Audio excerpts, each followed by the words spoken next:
দর্শক সবাইকে news flash 7 স্বাগতম। দর্শক, যেমন চিত্র আপনারা দেখতে পাচ্ছেন, বর্তমানে রাজধানীর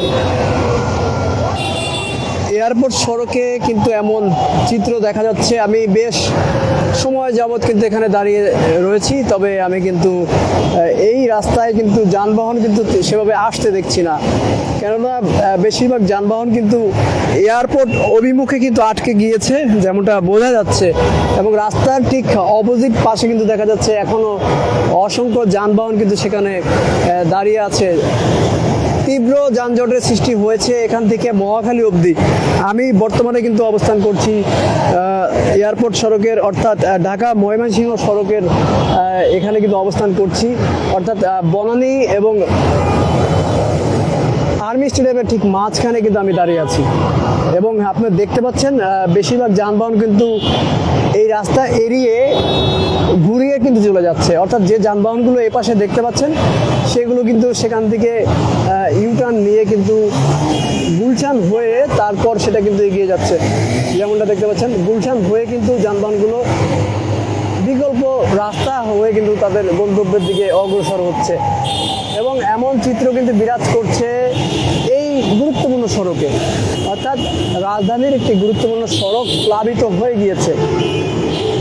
দর্শক, হয়তোবা ধারণা করা যাচ্ছে, যেমনটা এই মুহূর্তে দেখে আমার মনে হচ্ছে যে এখানে ড্রেনেজ ব্যবস্থার যেই লাইন রয়েছে সেটা কিন্তু পানিতে পরিপূর্ণ হয়ে যাওয়ার কারণে কিন্তু এমন জলাবদ্ধতা তৈরি হওয়ার একটা কারণ হতে পারে। আপনারা দেখতে পাচ্ছেন যানবাহনগুলো কিন্তু খুব ধীর গতিতে কিন্তু এগোচ্ছে সামনের দিকে। একটা প্রাইভেট কার দেখা যাচ্ছে, সেটা কিন্তু দাঁড়িয়ে আসতে একটি নির্দিষ্ট জায়গায়, অর্থাৎ বিকল হয়ে গিয়েছে দেখে যেমনটা মনে হচ্ছে। দর্শক, এরই সাথে আমার যে ব্যক্তিগত মোটর সাইকেল সেটাও কিন্তু একই অবস্থা। পানি প্রবেশ করার কারণে কিন্তু আমি আটকা পড়ে গিয়েছি। এবং আমার মতো আরও অসংখ্য নগরবাসী রয়েছে, তারা কিন্তু একইভাবে যানবাহন ফেলে তারা কিন্তু নিয়ে যাচ্ছে। পরিস্থিতি কিন্তু এমনই বিরাজ করছে। আমি বর্তমানে ঢাকা ময়মনসিংহ সড়ক, অর্থাৎ ঢাকা এয়ারপোর্ট সড়কে কিন্তু অবস্থান করছি। এয়ারপোর্ট যদিও এখান থেকে বেশ খানিকটা দূরে, তবুও এটা কিন্তু এয়ারপোর্ট সড়ক হিসেবে পরিচিত। আমি বর্তমানে কিন্তু বনানী থেকে কিছুটা সামনে এবং আর্মি স্টেডিয়াম থেকে কিছুটা পেছনে কিন্তু অবস্থান করছি। দেখে মনে হচ্ছে একটা খাল বিলের উপর দিয়ে মোটরসাইকেলগুলো চলছে, যানবাহনগুলো চলছে। দর্শক, সকাল থেকে ভারী বর্ষণ এবং এই ভারী বর্ষণের কারণেই কিন্তু এমন পরিস্থিতির সৃষ্টি হয়েছে। আমি আশপাশে যারা পথচারী রয়েছে, যারা মোটরসাইকেল চালক রয়েছে, তাদের সাথে কথা বললাম। তাদেরকে একটা প্রশ্ন করেছিলাম যে বিগত বছরগুলোতে শেষ কবে এমন চিত্র আপনারা দেখেছেন। সকলে একটা উত্তরই দিল যে এমন চিত্র বিগত বছরে কখনো তারা চাক্ষুষ হয়নি, তারা দেখেনি। আপনারাও কমেন্টসে জানাবেন যে ঢাকার এমন চিত্র এর আগে কখনো আপনারা কবে দেখেছেন, শেষ কবে এমন পরিস্থিতির সম্মুখীন হতে হয়েছে।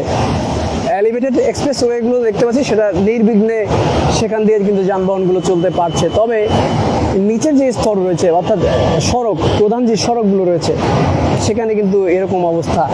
যানবাহনগুলো এভাবে দাঁড়িয়ে আছে, পানি প্রবেশ করার কারণে কিন্তু সেগুলো বিকল হয়ে গিয়েছে। এবং সেখান থেকে যানবাহনগুলো ঘুরে কিন্তু এইভাবে এয়ারপোর্ট সড়কে অতিক্রান্ত না করে সেটা কিন্তু গুলশান হয়ে কিন্তু এগিয়ে যাচ্ছে, অর্থাৎ গাড়িগুলো ঘুরিয়ে সেটা কিন্তু গুলশানের রাস্তার দিকে চলে যাচ্ছে। এবং এখানে কিন্তু তীব্র যানজটের সৃষ্টি হচ্ছে, কেননা অসংখ্য যানবাহন কিন্তু এই রাস্তা ব্যবহার করে এখন কিন্তু বিকল্প মাধ্যমে তারা কিন্তু তাদের গন্তব্যে যাচ্ছে। এবং এর ফলশ্রুতিতে কিন্তু তীব্র যানজটের সৃষ্টি হচ্ছে গুলশান এলাকায় এবং এয়ারপোর্ট এলাকায় কিন্তু এমন চিত্র বিরাজ করছে। যারা এই রাস্তাটি ব্যবহার করবেন, ভাই এমন অবস্থা এর আগে দেখছেন কখনো? এমন অবস্থা উনিও নাকি এর আগে কখনো দেখেনি, যেমনটা উনি বলল। তো দর্শক, এমন পরিস্থিতি কিন্তু দেখা যাচ্ছে রাজধানীতে। আমি বর্তমানে রাজধানীর এয়ারপোর্ট সড়কে অবস্থান করছি, যে কথাটা আমি বারবার বলছি। বনানী এবং আর্মি স্টেডিয়ামের ঠিক মাঝখানে। আপনারা দেখে হয়তো চিনতে পেরেছেন আমি ঠিক কোথায় অবস্থান করছি।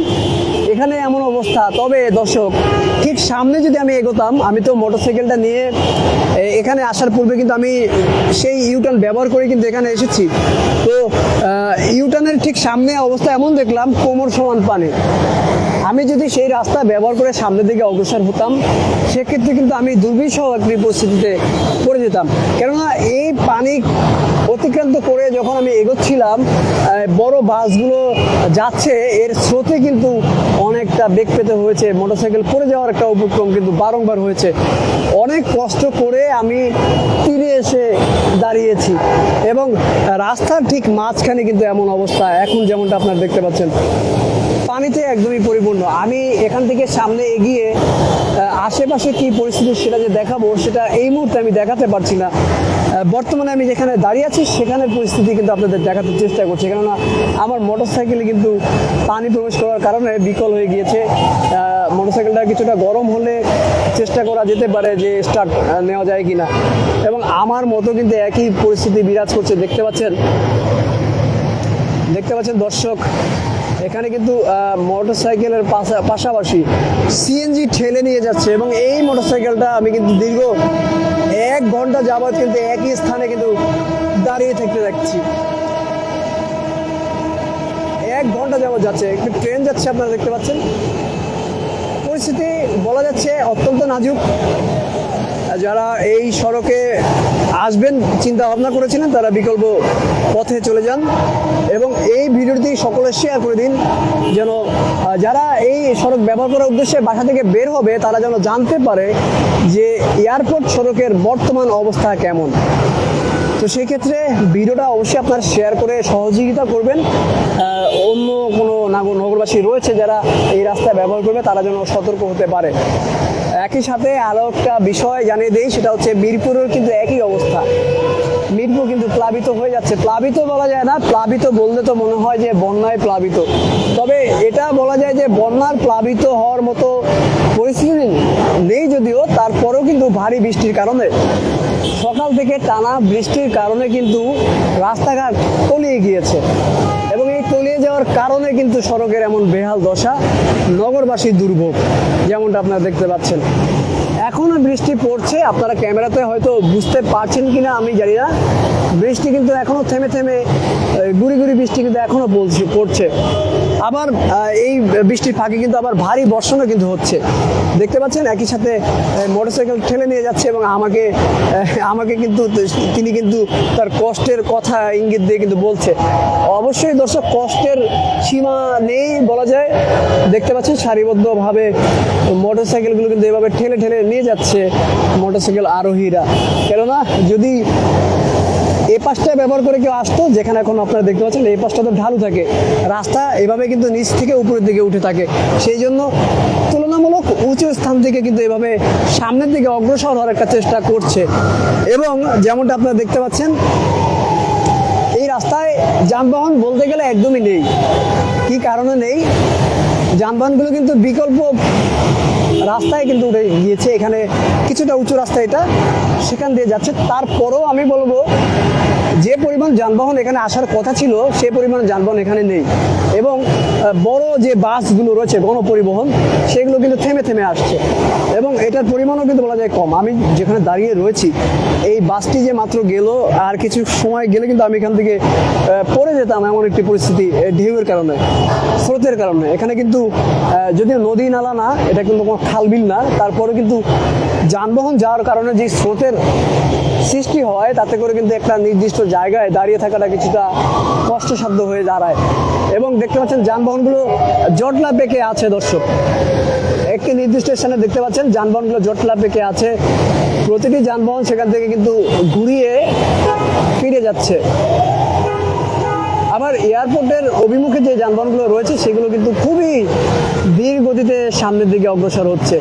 তো দর্শক, যেমনটা আমি বলছিলাম, যারা এই সড়ক ব্যবহার করার জন্য বাসা থেকে বের হয়েছেন তারা এই রাস্তাটা ব্যবহার না করে বিকল্প রাস্তা ব্যবহার করুন, এবং যারা এখনও নিজ নিজ বাসস্থানে অবস্থান করছেন, বের হবেন এমন পরিকল্পনা করছেন, তারা এই রাস্তাটি এড়িয়ে চলবেন, বিশেষ করে মিরপুর এবং এয়ারপোর্ট। এবং যারা এই লাইভটি দেখছেন তারা লাইভটি শেয়ার করে দিবেন, অন্য ব্যক্তি যারা রয়েছে যারা এই সড়কগুলো ব্যবহার করবে অর্থাৎ বাসা থেকে বের হবে তারা যেন কিছুটা সতর্ক হয়, যে বিশেষ করে যারা মোটরসাইকেল নিয়ে বের হবে, আমার মতো যারা মোটরসাইকেল নিয়ে বের হবে তারা যেন কিছুটা সতর্কতার সাথে বের হয়। কেননা এভাবে রাস্তা তলিয়ে থাকলে মোটরসাইকেল কিন্তু আমার মতো বিকল হয়ে যাওয়ার একটা আশঙ্কা থাকে। এই জন্য তারা একটু সতর্ক থাকবেন, মোটরসাইকেলটা এড়িয়ে চলবেন। আজকের জন্য গণপরিবহন ব্যবহার করুন, কেননা গণপরিবহনগুলো তুলনামূলক উঁচু থাকে, সেটাতে পানি প্রবেশ করার আশঙ্কা কম থাকে। আমি কিছুক্ষণ আগে যখন লাইভ করেছিলাম তখন কিন্তু যানবাহন পর্যাপ্ত দেখাতে পেরেছিলাম, তবে বর্তমানে এখন কিন্তু যানবাহন বলতে গেলে একদমই নেই, থেমে থেমে কিছু গাড়ি আসছে এবং পরিস্থিতি বর্তমানে কিন্তু এমন দেখা যাচ্ছে। এবং আপনারা যারা লাইভটি দেখছেন শেয়ার করে দিবেন উপকারের জন্য, যারা এই রাস্তাটি ব্যবহার করবে, অর্থাৎ এটার পাশাপাশি অন্যান্য রাস্তা যারা ব্যবহার করবে। যেহেতু সকাল থেকে থেমে থেমে বৃষ্টি বর্ষণ হয়েছে, এর ফলে কিন্তু রাজধানীর বিভিন্ন জায়গায় কিন্তু একই চিত্র বিরাজ করতে পারে। আপনারা কমেন্টসে অবশ্যই জানাবেন যে আপনার এলাকায় কেমন পরিস্থিতি এখন বিরাজ করছে। এবং আমরা যেমনটা দেখতে পাচ্ছি এখানে কিন্তু একই পরিস্থিতি। আমি প্রায় ঘন্টা খানেক একই স্থানে দাঁড়িয়ে আছি, পানি কিন্তু বিন্দুমাত্র এখনো কমছে না। আমরা দেখি না যে বৃষ্টি নামলে পানি যদি জমে যায়, পানি কিন্তু টেনে চলে যায়, পানি কমে যায়। তবে আমি কিন্তু এখন অবধি এই 1 ঘন্টায় আমি কিছু পরিমাণও পানি কিন্তু এখনও কমতে দেখিনি। পানির পরিমাণ যেমন ছিল ঠিক একইভাবেই কিন্তু এখন রয়েছে। এই রাস্তার পাশাপাশি রাজধানীর হয়তোবা অন্যান্য এলাকায়ও কিন্তু একই পরিস্থিতি হতে পারে। সেজন্য যারা মোটরসাইকেল ব্যবহার করছেন তারা মোটরসাইকেলটা এড়িয়ে চলবেন আজকে। এবং যারা এই লাইভটি দেখছেন অন্য নগরবাসীদের জন্য, অর্থাৎ অন্য ব্যক্তির উপকারের জন্য লাইভটি শেয়ার করে দিবেন, যেন তারা সতর্কতার সাথে বের হতে পারে। অবশ্যই বাসা থেকে বের হলে ছাতা নিয়ে বের হবেন, রেইনকোট নিয়ে বের হবেন এবং গণপরিবহন ব্যবহার করার চেষ্টা করবেন। পারতপক্ষে যদি একদমই গুরুত্বপূর্ণ কোনো কিছু না থাকে আপনার আজকের শিডিউলে, তাহলে বাসা থেকে বের হবেন না, বাসায় অবস্থান করবেন। এবং যে পরিস্থিতি দেখতে পাচ্ছি এতে করে কিন্তু অনেক বিপদ হতে পারে। কেমন বিপদ? বিশেষ করে রাজধানীর বিভিন্ন এলাকা কেন্দ্রিক যে সকল রাস্তাঘাট রয়েছে সেখানে কিন্তু যেই খাম্বার থাকে অথবা কারেন্টের যে পিলার থাকে সেখানে কিন্তু বৈদ্যুতিক তার কিন্তু পানিতে অনেক সময় পড়ে মানুষ কিন্তু মারা যায়, এমন কিন্তু আমরা দেখে থাকি, এমন খবর কিন্তু আমরা শুনে থাকি। সেক্ষেত্রে এলাকার যে অলিগুলি রয়েছে, যদি এমন কোনো পরিস্থিতি দেখেন যে নির্ধারিত কোনো একটি পিলারে তার, বৈদ্যুতিক তার পানি ছুঁইছি অবস্থায় রয়েছে, সেক্ষেত্রে অবশ্যই ডেস্কো অফিসকে অবগত করবেন। এবং নিজেরা পারতপক্ষে একদমই খুবই গুরুত্বপূর্ণ কোনো কাজ না থাকলে কিন্তু বাসা থেকে বের হবেন না, তাহলে কিন্তু খুবই দুর্ভোগে পড়বেন। যেমনটা আপনারা দেখতে পাচ্ছেন, তাহলে কিন্তু খুবই দুর্ভোগে পড়তে হবে। পারতপক্ষে আমার যেটা মনে হয় আপনাদের অবশ্যই বাসায় অবস্থান করাটা উচিত এখন।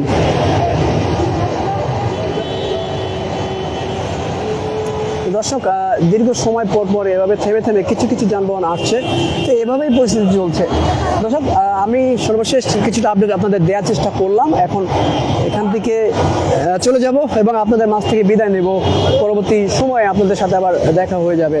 আপনাদের সাথে যুক্ত ছিলাম আমি আমিনুল ইসলাম, এবং আপনারা News71-এর ফেসবুক লাইভে যুক্ত ছিলেন।